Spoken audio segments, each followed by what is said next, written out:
Aujourd'hui, avec l'aide d'Allah Tabaraka wa Ta'ala, on va parler d'un sujet qui est très important, toujours dans notre série sur la jeunesse, qui concerne les relations amoureuses avant le mariage.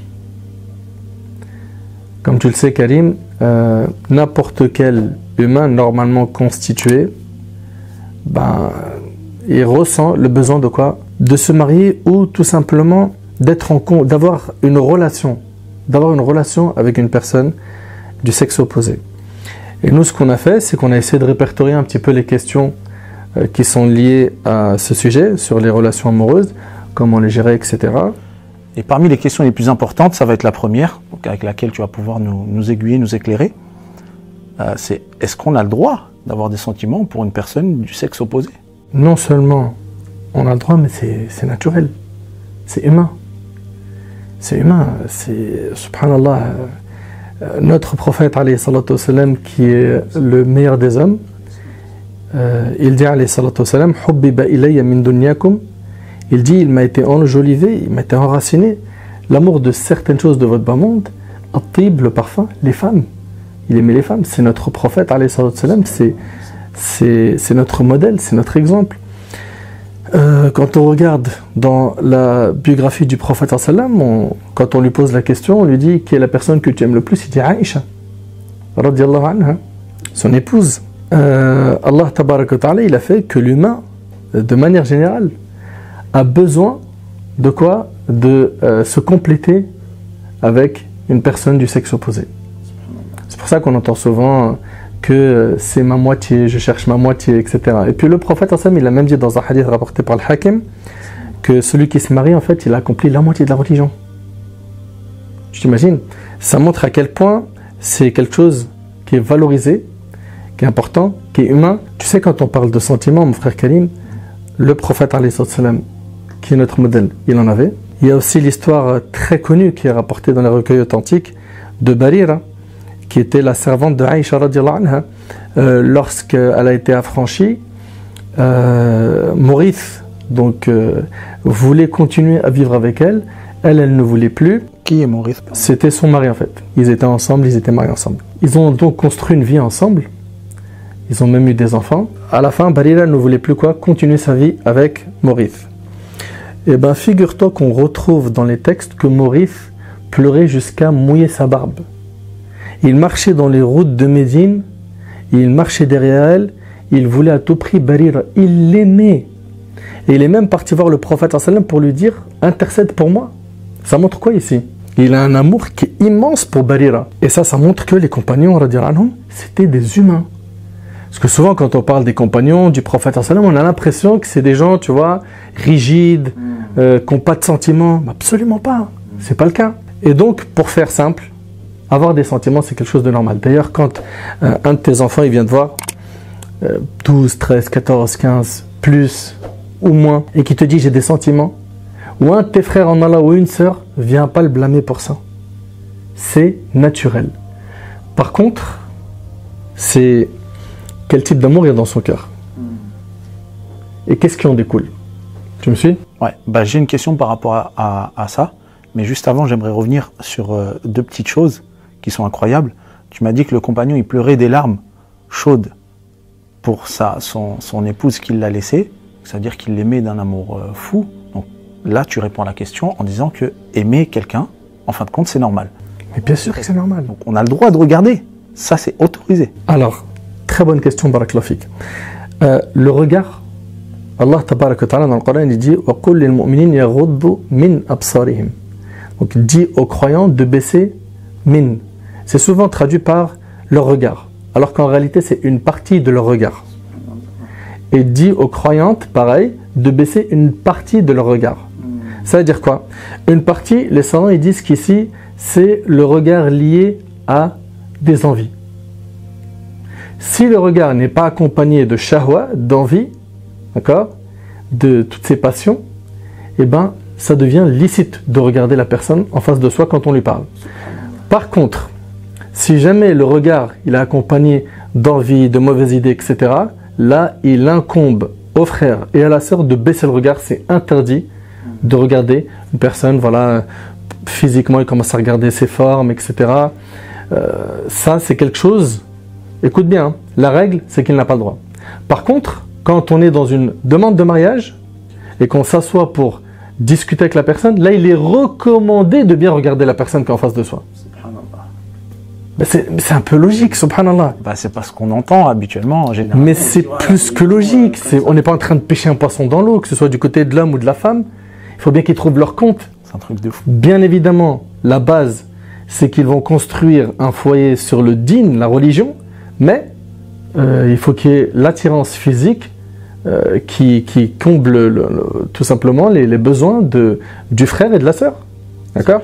Il faut que les deux trouvent leur compte. Le prophète sallam, il dit même à Al-Mughira ibn Shu'ba que pour un projet de mariage, prends le soin de bien regarder la femme. Pourquoi ? Pour qu'en fait tu trouves ce qui va t'attirer et ce qui va te permettre de te marier. D'ailleurs, subhanallah, Jabir radiyallahu anhu, quand il a entendu que le prophète sallam, il a dit que quand quelqu'un il veut demander une femme, qu'il prenne le temps de bien la regarder. Pourquoi ? Pour qu'il trouve ce qui peut le conduire à quoi ? À passer cette étape et se marier. Et bien il se cachait. C'est un compagnon, il se cachait pour voir ce qui en fait allait, comment dirais-je, l'amener à demander sa main. Mais c'est évident, le prophète lui-même, il recommande qu'il y ait quoi ? Des regards qui s'échangent dans les assises que l'on a, je balise bien mon propos, hein, ouais, dans l'intention de nous marier. D'accord ? C'est pas on est en train de s'asseoir pour papoter, raconter notre vie, se draguer, jeu de séduction, etc. Là, à la base, que ce que tu fais dans cette assemblée. Et ça, on en parlera après, Inch'Allah. J'ai pas envie de brûler les étapes, mais c'est pas normal. Il y a un amour qui est permis. D'accord ? Et il y a un amour qui est interdit. L'amour permis, mon frère Karim, c'est celui où j'ai pas, en fait, joué le jeu avec le diable pour tomber dedans. Je m'explique. C'est un frère ou une sœur qui aime telle personne, d'accord, qui rêve même de se marier avec ce frère, qui rêve de se marier avec cette sœur, et ils n'ont rien fait de haram entre eux. Ça veut dire quoi ? Mais comment ils se sont aimés, tu vas me dire ? Normalement, on s'aime, généralement, on s'est fréquenté, on a papoté ensemble, etc. Ben, il est possible que ce soit tout simplement un voisin d'immeuble, un voisin dans le quartier, qu'elle voit souvent, ou bien quelqu'un tout simplement de la famille, ou un camarade de classe au lycée, à la fac, ou dans une association, dans un lieu de travail, okay, où elle parle avec respect aux personnes qu'elle côtoie dans le travail. Dans ce travail-là, il y a un frère qui est marquant par son comportement, sa piété, qui voilà, baisse le regard, qui fait très attention à lui, etc. Elle a observé ses qualités et elle a des sentiments, d'accord ? Elle peut même en arriver à aimer, d'accord ? Et on ne peut pas la blâmer, que ce soit donc cette femme ou ce frère, on ne peut pas les blâmer d'aimer quelqu'un sans avoir quoi ? Ouvert la porte du haram. D'accord ? Ça, c'est... Voilà. Ces gens-là, généralement, s'ils sont droits dans leur botte, ils sont bien dans la religion, ils savent qu'il y a quelque chose qui s'appelle le qadar, le destin. Ils y croient. Ils savent qu'on place notre confiance en Allah. Ils savent que le bien est dans ce qu'Allah nous a accordé. Ils savent que si c'est un bien, ce dossier viendra à nous. D'accord ? Sans qu'on ouvre des portes haram. Ils vont multiplier les invocations, ils vont voilà, peut-être parler à des personnes pour qu'ils essayent en fait de les connecter entre eux. En commun. Voilà, qu'ils connaissent, etc. D'accord ? Maintenant, l'amour haram, l'amour qui est interdit, c'est celui qui a été fait en ouvrant les portes qui nous ont été condamnées, qui nous ont été interdites. Je m'explique. Allah tabaraka wa ta'ala, il dit dans le Coran, et c'est clair comment Allah subhanahu wa ta'ala, subhanallah, il en parle, il dit wala taqrabu zina. N'approchez pas la fornication. La fornication, on le sait, que c'est un grand péché, qui est interdit dans le Coran, qui est interdit par la sunna du prophète sallam. On sait que ce qui en découle comme conséquence, c'est lourd ici-bas et dans l'au-delà. Et ça même, ça sera l'objet d'une intervention à part. Parce que si on parle de la fornication, on risque d'en parler pendant des heures. Donc, ici, Allah subhanahu wa ta'ala, il interdit ce grand péché. Et il dit, n'approchez pas. N'approchez pas la fornication, c'est-à-dire quoi ? C'est-à-dire qu'il va falloir condamner toutes les portes qui peuvent m'amener à ce péché. Parmi elles, les jeux de séduction, la drague, prendre ton téléphone et puis on se WhatsApp, on se Snap, on discute jusqu'à pas d'heure, on rigole ensemble, on se voit seul ensemble, on se touche et après une fois que tu as franchi cette étape, le diable il veut aller un peu plus loin avec toi, embrasse-la, essaye, non je peux pas, quand même, c'est une sœur, je veux me marier avec elle, j'ai pas envie de faire n'importe quoi, j'ai peut-être fait quelque chose avant de pas correct, mais pas sur ce dossier-là. Tu crois que le diable il va le laisser tranquille? Il ne le lâchera pas jusqu'à ce qu'il tombe dans la fornication et qu'il dise next, ça ne peut pas être la mère de tes enfants. Ça ne peut pas être la mère de tes enfants. Donc qu'est-ce qu'il y a? Il y a un amour qui est autorisé, d'accord? C'est celui où j'ai pas en fait ouvert une porte haram pour y arriver. Et il y a un amour qui est totalement interdit. Et ses conséquences, elles sont douloureuses. Par exemple, Karim, les exemples, j'en ai trop. c'est quoi les conséquences d'une relation haram? J'étais naïve, il m'a promis le mariage, il m'a promis monts et merveilles, des sourires, des belles paroles. Jamais de la vie j'aurais imaginé qu'il allait me salir, qu'il allait faire ça de moi. Puis jusqu'au jour où il a réussi avec le temps, là je te brûle des étapes, parce que des messages comme ça j'en ai reçu des paquets. Jusqu'au jour où j'ai perdu ma virginité. Après ça je lui dis vite, il faut qu'on fasse quoi? Qu'on se marie pour qu'on répare le coup. Quelque temps après je m'aperçois que je suis enceinte. Et je reçois le message, est-ce que j'ai le droit d'avorter ou pas? Donc elle, qui n'avait rien à voir avec ce monde, elle se retrouve, 1, à perdre sa virginité, 2, elle veut commettre aussi un péché, qui est quoi? L'avortement, qui est gravissime. Et chez les 4 écoles, c'est haram. D'accord? Dans ce cas de figure, je parle. Donc, subhanallah, on va où? Ok? Donc, des histoires d'avortement, des tromperies. Et puis, il y a beaucoup de gens qui oublient une chose. C'est que ces gens-là qui viennent pas taper à la porte de ton papa pour demander ta main, En fin de compte, ils veulent pas se marier en vrai. tout comme il a joué avec toi, il jouera avec une autre. Et ça se trouve même, et ça arrive souvent, qu'il a 20 dossiers qu'il gère en même temps. Ce qu'il fait avec toi, il le fait avec une autre, etc. etc. Et puis voilà. Faut qu'aujourd'hui, nos jeunes, ils entendent ça. Que nous, en islam, ça n'existe pas, ça va peut-être bousculer les cervelles de certains, ça n'existe pas, je sors avec une fille avant le mariage. Seul. Ok? Sortir ensemble, c'est impossible. Ouais, il est là, il la balade dans sa voiture, il va la chercher je sais pas où, on va boire un verre pas forcément de l'alcool. Hein. On est là ensemble, puis après je la raccompagne, on reste un petit peu en bas devant l'immeuble ou devant je ne sais où, je lui tiens la main, je l'embrasse, le diable il est patient, il va prolonger son souffle. Et le problème c'est quoi? C'est qu'Allah subhanahu wa ta'ala, il nous interdit dans le Coran de suivre les pas du diable. D'accord? Et le diable, il est patient. Il est là depuis des générations.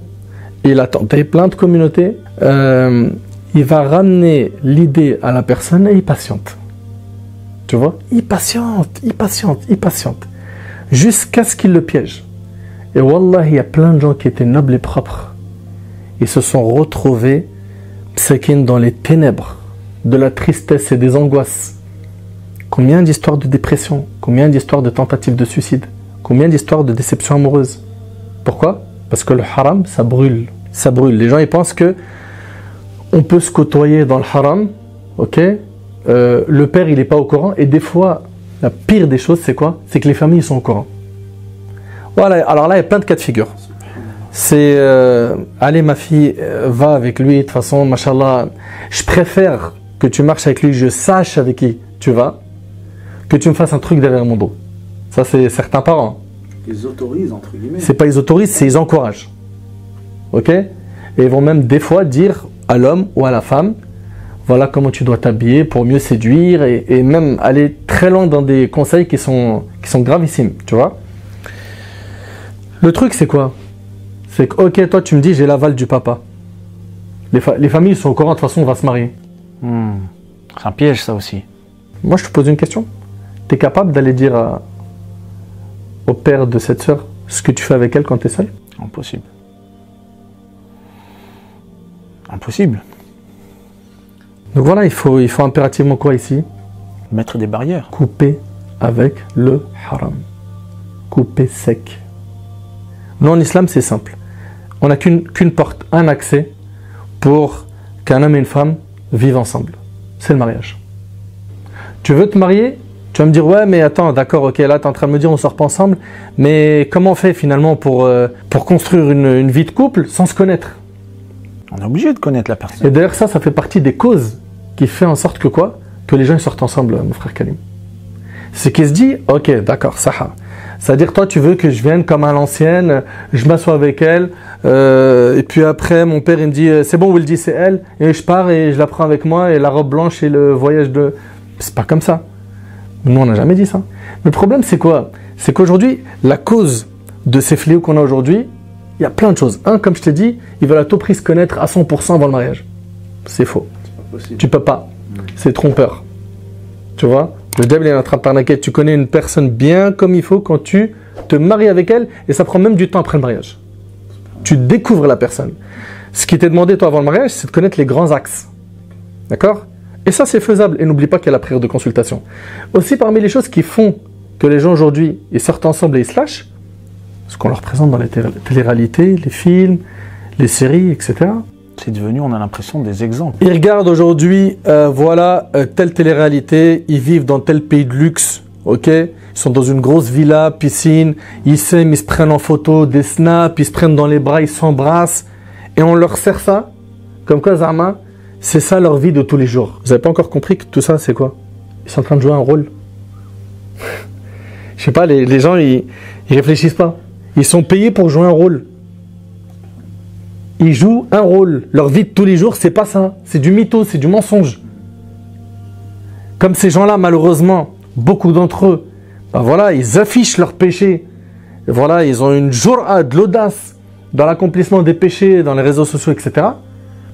Moi, je te le dis, mais sans aucun doute, ces gens-là, c'est pas un modèle. Ils sont pas épanouis. Et tu vois, il se peut même qu'un frère et une sœur, ils sont sérieux. Regarde bien ce que je suis en train de te dire. Les deux, ils sont là. Tu as vu, j'essaie d'aborder un peu tous les cas de figure. Les deux, ils sont dans la religion. Ils prient, ils aiment Allah et son messager, ils prennent peut-être même des cours, ils sont sérieux, etc. Et tu t'aperçois que ils se lâchent au téléphone, ils se lâchent sur Insta. Et leur intention, c'est le mariage. Hein. Il y a une chose qu'ils oublient. C'est qu'avec le temps, le shaitan, il va les faire faiblir jusqu'à ce qu'ils vont arriver à un stade où ils ne seront plus assez exigeants dans leurs pratiques religieuses, dans leurs échanges, comme il était au début. Au début, c'était hors de question que moi je lui touche la main, je l'embrasse, ça va pas la tête. Elle, c'est la mère de mes enfants. Le temps, il passe, et puis après, on voit quoi? On voit la foi, elle diminue. Tu vois, les péchés se banalisent, se normalisent. Le diable, il a validé une étape, il l'attend maintenant pour la deuxième étape, et ainsi de suite. Donc nous, en tant que musulmans, qu'est-ce qu'on dit à ces gens-là? Si réellement vous voulez le mariage, la porte du mariage, elle est simple. Va taper à la porte comme un bonhomme et ne saute pas par la fenêtre comme un voleur. Tape à la porte.